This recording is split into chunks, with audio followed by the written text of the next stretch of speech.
अगर आप भी चाहते हैं मैथ्स में आपका 100 आउट ऑफ 100 आए, अगर आप क्लास 10th में हो, चाहे आप हिंदी मीडियम में हो, चाहे आप इंग्लिश मीडियम में हो, तो हमारे पाठशाला सर जी चैनल के साथ बिल्कुल जुड़िए। और हमने अभी तक टोटल 5 चैप्टर के एमसीक्यू आपके लिए करा दिया है। तो आज आप क्या देखने वाले हैं, क्लास 10 मैथ्स कोऑर्डिनेट ज्योमेट्री, जो कि हमारा चैप्टर नंबर 6 है। इसके पहले हमने 5 वीडियो करा दिया है, तो मैं उम्मीद करता हूं कि वो 5 वीडियो आपने देखा होगा। तो चलिए इस सीरीज को हम लोग क्या करते हैं, स्टार्ट करते हैं। तो क्या लिखा है, पहला क्वेश्चन है, point -4 + 7 lies in which quadrant. बिंदु -4 और 7 निर्देशांक समतल के किस चतुर्थांश में होगा। मैं थोड़ा सा आपको कोऑर्डिनेट ज्योमेट्री के बारे में बताना चाहूंगा, ठीक है, ताकि आपको क्वेश्चन बनाने में क्या हो जाए, इजी हो जाए। वैसे तो कोऑर्डिनेट ज्योमेट्री टॉपिक जो है वो अपने आप में ही बहुत बड़ा टॉपिक है। हम लोग इसके बेसिक पॉइंट को देखेंगे, जहां से आपको एमसीक्यू क्वेश्चन पूछ सकता है 1 मार्क्स के, है ना। तो सबसे पहले हम लोग क्या बनाते हैं, एक वर्टिकल लाइन। ये हमारा क्या है, वर्टिकल लाइन। उसके बाद एक बनाते हैं हॉरिजॉन्टल लाइन। तो हॉरिजॉन्टल लाइन को हम लोग क्या बोलते हैं, एक्स एक्सिस, ठीक है। अगर आप पढ़ रहे होंगे तो आपको पता होगा। और ये जो वर्टिकल लाइन है इसको बोलते हैं वाई एक्सिस। तो सर हम सभी को तो यहां तक पता होगा।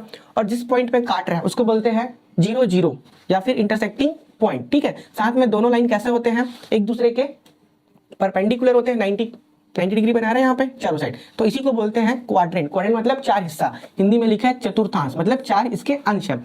तो जो एक्स एक्सिस है वो यहाँ पर क्या होता है, प्लस होता है। इस तरफ क्या हो जाएगा, माइनस हो जाएगा। वैसे ही वाई ऊपर में प्लस होता है और नीचे क्या हो जाएगा, माइनस। तो इस भाग को हम लोग बोलते हैं पहला क्वाड्रेंट, इस भाग को हम लोग बोलते हैं दूसरा। उसी प्रकार ये हो जाएगा आपका तीसरा, और ये हो जाएगा हमारा 4th क्वाड्रेंट, ठीक है। अब जिसमें कोऑर्डिनेट होता है तो पहला टर्म होता है एक्स का, दूसरा होता है वाई, ठीक है। तो अगर यहाँ पे देखो एक्स का वैल्यू प्लस आएगा और वाई का वैल्यू भी कैसा आएगा, प्लस ही आएगा। अगर यहाँ पे आते हैं तो यहाँ पे एक्स कैसा है, माइनस है, और वाई कैसा है, प्लस, ठीक है। तीसरे भाग में आएंगे हम लोग तो देखो दोनों कैसा है, माइनस है। एक्स का वैल्यू भी माइनस है और वाई का वैल्यू भी यहाँ पे क्या है, माइनस ही है। अब आते हैं हम लोग चौथे क्वाड्रेंट में, तो बोलोगे सर यहाँ पे एक्स तो प्लस है लेकिन वाई कैसा है, माइनस है। तो इस तरीके से हमारा कोऑर्डिनेट सिंपल सा, इसको बोलते हैं हम लोग ओरिजिन। तो ओरिजिन का जो कोऑर्डिनेट है उसको बोलते हैं 0 0, इसको क्या बोलते हैं, ओरिजिन, मूल बिंदु, ठीक है, हिंदी में। तो हमको पूछा क्या है, एक माइनस है, दूसरा क्या है 7। तो मैंने अभी आपको बताया जो पहला वाला होता है वो x का होता है, दूसरा वाला होता है हमेशा y का, ये फिक्स है आपका, इतना तो आपको पता होगा। तो ये लिखा है माइनस और प्लस, तो ये रहा माइनस और प्लस। तो कौन से क्वाड्रेंट में है, सेकंड क्वाड्रेंट में। तो ऑप्शन नंबर बी हमारा क्या हो जाएगा, राइट आंसर, सेकंड क्वाड्रेंट, जिसको बोलेंगे द्वितीय चतुर्थांश। तो आई होप आप सभी को समझ में आया होगा। एक बार छोटा सा रिवाइज करते हैं। इस हॉरिजॉन्टल लाइन को बोलते हैं एक्स एक्सिस, इस वर्टिकल लाइन को बोलते हैं वाई एक्सिस। इसमें 4 क्वाड्रेंट बनते हैं, पहला क्वाड्रेंट, दूसरा, तीसरा और ये चौथा, ठीक है। तो पहले में प्लस प्लस आएगा, सेकंड में आएगा माइनस प्लस, तीसरे में आएगा माइनस माइनस और चौथे में आएगा प्लस माइनस। इसका सीक्वेंस ऐसा ही रहेगा, ठीक है, इसको बदल नहीं सकते आप। तो चलिए, आपको बेसिक नॉलेज तो हो गया होगा। अब लिखा है the perpendicular distance of the point 4 5 from Y axis. Simple सा डायग्राम बनाते हैं, आपको जल्दी से समझ में आ जाएगा, ठीक है। ये हो गया x, ये हो गया आपका y, इस तरीके से। तो देखो ये क्या है, दोनों प्लस प्लस हैं, तो समझ लो x में यहां तक आपका क्या हो गया, 4 हो गया, ठीक है। उसके बाद y में कितना दूर गया, यहां तक गया 5। ये हो गया हमारा लोकेशन 4, 5, दोनों प्लस है, मतलब फर्स्ट क्वाड्रेंट पे होंगे। अब उसके बाद सिंपल सा बोला है y अक्ष से परपेंडिकुलर डिस्टेंस, ठीक है। ये हो गया y एक्सिस, तो y एक्सिस से डिस्टेंस कितने हैं, देखो यहां से लेके यहां तक x एक्सिस में गया कितना है, 4, ठीक है। इस तरीके से आपको समझ में आएगा। ऑप्शन नंबर ए हमारा क्या हो जाएगा, राइट आंसर। एक बार और एक्सप्लेन कर देता हूं आपको। सिंपल सा ये हमने बनाया, ये बनाया, और यही क्यों बनाया, क्योंकि फर्स्ट क्वाड्रेंट में आएगा 1 2 3 4, 1 2 3 4 5। तो y में गया है 5 तक और x में गया है 4 तक, ठीक है। तो ये हो जाएगा 4, 5। उसके बाद बोला y अक्ष, तो y अक्ष कौन सा है, y एक्सिस यहाँ।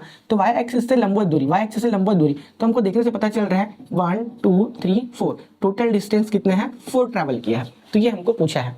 तो ऑप्शन नंबर ए हमारा क्या हो जाएगा, राइट आंसर।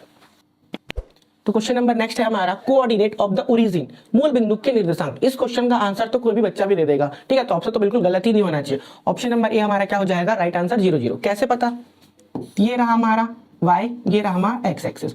तो ये जो पॉइंट होता है, ठीक है, ये जो हमारा क्या होता है पॉइंट, इसका जो पॉइंट होता है वो क्या होता है, 0 0। इसी को हम लोग बोलते हैं मूल बिंदु या फिर ओरिजिन, ठीक है, या फिर मूल बिंदु। तो नेक्स्ट क्वेश्चन है हमारा slope of the line y = 7x - 5 ऐसा लिखा है। तो रेखा की ढाल बताना है, या तो इंग्लिश में स्लोप बोलो या तो ढाल बोलो, एक ही चीज है।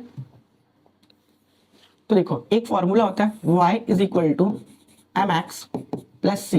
तो जो m होता है उसको बोलते हैं हम लोग स्लोप, ठीक है, और जो c होता है उसको इंटरसेप्शन बोलते हैं कि कितना अंतःखंड काटा गया है।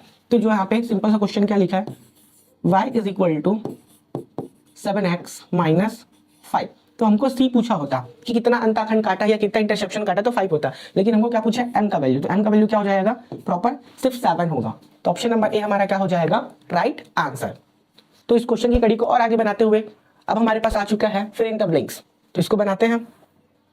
0.05 लाइज ऑन एक्सिस, जो बिंदु है वो आपके चतुर्थांश में स्थित है, बोला कौन से चतुर्थांश में है, ठीक है। तो देखो 0 और 5, अगर इसको सिंपल सा आप बनाते हो, ये हो गया हमारा x, ये हो गया हमारा y, ठीक है। लिख लेते हैं यहाँ पे x और ये y। तो आप देखोगे x में 0 है, जो x है वो x में कहां पास है, यहाँ पास, ना इधर आया है माइनस की तरफ ना ही प्लस की तरफ, वो क्या है बीच पे है। अब उसके बाद y में कितना गया 5, वो भी प्लस है, तो ये गया है ऊपर की ओर, कहां तक 5 तक। तो फाइनली यहाँ पास आएगा। तो इस पॉइंट का लोकेशन क्या हुआ 0,5। तो सिंपल सा आपको समझ में आ गया होगा कि ये कौन से एक्सिस में है, ठीक है, कौन से एक्सिस में है, ये y एक्सिस में है। तो इसका आंसर क्या आ जाएगा फाइनली, यहाँ पे लिखोगे y एक्सिस तो लिखा है, चलो यहाँ पे लिख देता हूँ मैं एक्सिस।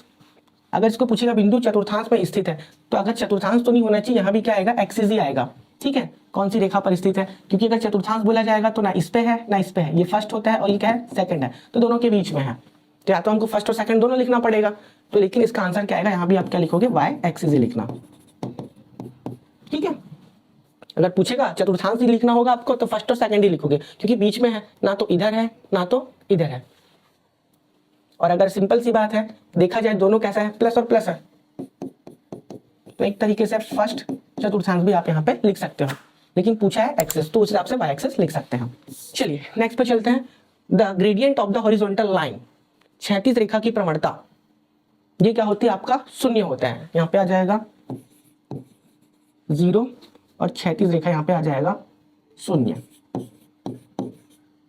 अब क्षैतिज रेखा किसको बोलते हैं, हॉरिजॉन्टल लाइन, ये, ठीक है। इस तरीके से जो लाइन है तो कितने डिग्री का एंगल बना रहा है, लगभग यहाँ पे 0 बना रहा है, क्योंकि इस तरह से नापना ही चालू होता है, तो इसलिए इसका फाइनल आंसर कितना आ जाएगा आपका 0 हो जाएगा। उसके बाद लिखा है the y coordinate of a point situated on x axis, x अक्ष पर स्थित किसी बिंदु का y निर्देशांक। सिंपल सा बात है, समझना क्या बोले है, x अक्ष पर, तो पहले बना ही लेते हैं, चलो यहीं पर बनाते हैं।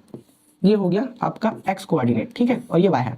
तो x अक्ष पर स्थित किसी बिंदु का, यहाँ पे है x, यहाँ पे x पर है, यहाँ पर x है, यहाँ पर x है, तो y के निर्देशांक। अब y तो ये होता है, तो y में कब आएगा वैल्यू, जब ये ऊपर जाता या नीचे जाता तब y का वैल्यू आता, ये भी ऊपर जाता या नीचे जाता, तो y एक्सिस में कहीं भी पॉइंट रहे आपका, ठीक है, सॉरी x एक्सिस में कहीं भी पॉइंट रहे आपका, y में जब ऊपर या नीचे जाएगा तब उसका निर्देशांक आएगा। वो तो गया ही नहीं है, वो कहाँ पे बोला है x एक्सिस पर है, तो x एक्सिस पर y के निर्देशांक हमेशा क्या होंगे 0 होंगे। तो यहाँ भी क्या लिखोगे आप 0, और हिंदी में क्या हो जाएगा 0, हिंदी में 0, इंग्लिश में आपका 0, ठीक है।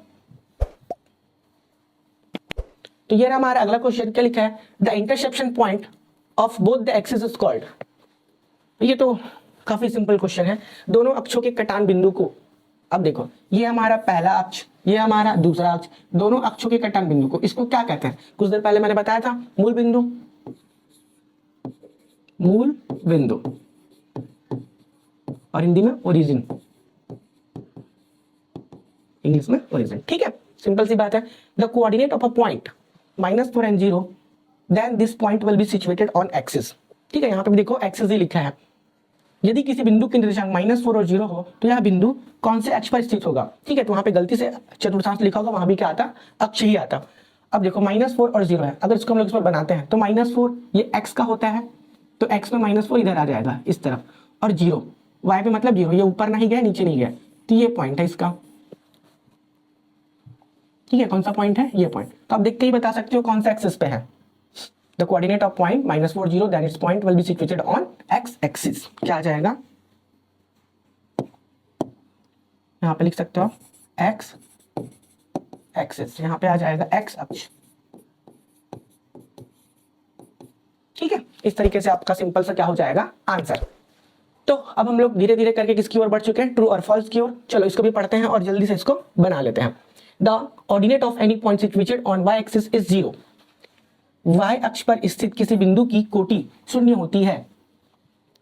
ठीक है, वैसे तो ये क्या आ जाएगा, फॉल्स आ जाएगा। अब क्यों आ जाएगा, थोड़ा सा इसमें आपको मैं बताता हूँ। जैसे कि हम लोग जब भी कोऑर्डिनेट लिखते हैं तो क्या लिखते हैं, एक्स और वाई के टर्म में। ठीक है, एक्स और वाई के टर्म में।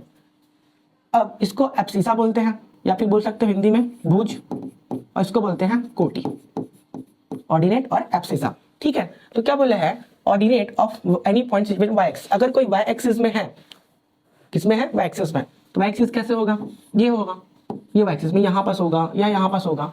ठीक है, तो ऑलरेडी वो वाई एक्सिस में है तो कहीं ना कहीं ऊपर नीचे तो गया है, तो इसमें ये मान के चलो +5 हो सकता है, यहाँ पे -5 हो सकता है। तो 0 कैसे हो जाएगा वाई का कोऑर्डिनेट, इस तरीके से बोल रहा है। तो अगर कोई वाई एक्सिस पर है तो वो एक्स एक्सिस के लिए क्या होगा, 0। एक्स का वैल्यू क्या होगा, यहाँ पे 0 होना चाहिए। इस स्टेटमेंट को वो क्या लिखा है, गलत लिखा है, इसलिए क्या हो जाएगा, ये फॉल्स हो जाएगा। ठीक है, अगले क्वेश्चन की ओर बढ़ते हैं। एक्स अक्ष तथा वाई अक्ष पर परस्पर लंबवत होते हैं। सिंपल सी बात है, ये हमारा एक्स है और ये है, परपेंडिकुलर होता है। अब जहां से भी देखो ये क्या होता है, प्रॉपर परपेंडिकुलर, इसलिए ये क्या हो जाएगा, ट्रू हो जाएगा। ठीक, तीसरे नंबर पे आते हैं, the situation of the straight line. ठीक है, कौन सा है, the situation of straight line whose slope m and the intercept cut on y axis is equal to y mx plus c। एक सरल रेखा जिसकी ढाल m और y अक्ष से काटा गया अंतःखंड, तो समीकरण y is equal to mx plus c होगा। तो बिल्कुल राइट स्टेटमेंट है, यहाँ पे आ जाएगा, ट्रू आ जाएगा। ठीक है, चलते हैं नेक्स्ट क्वेश्चन की ओर। ये रहा हमारा अगला क्वेश्चन, क्या लिखा है, of the coordinate of a point is 8, 0 then this point is situated on x axis.